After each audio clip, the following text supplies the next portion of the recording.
ဝိညာဉ်တော်ရှိသွားတဲ့လူကဒုစရိုက်နဲ့ပတ်သက်ပြသားသားကိုဖြတ်တယ်ဖြတ်ကိုဖြတ်နိုင်တယ်တန်ရှင်တော်ဝိညာဉ်တော်ခေါ်အားရတယ်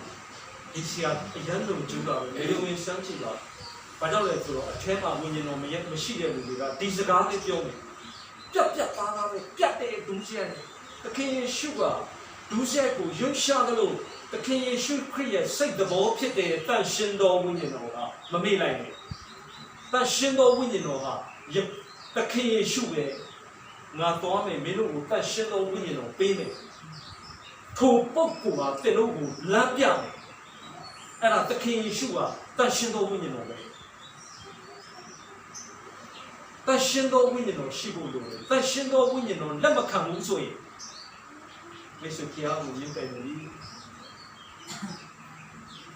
ယဉ်ပယ်နေပြီ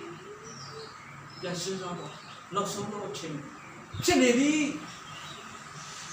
ဟာမဆောင်နေနဲ့ကိုယ်ပဲခံရမယ်ကိုယ်ပဲခံရမယ်ဒါကိုကျွန်တော်တို့ပြန်ဆန်းစစ်ဖို့ဝိညာဉ်တော်ရှိတဲ့အတွက်ဒုစရိုက်ကိုဖြတ်လိုက်ပြီးကြတဲ့ဖြတ်လိုက်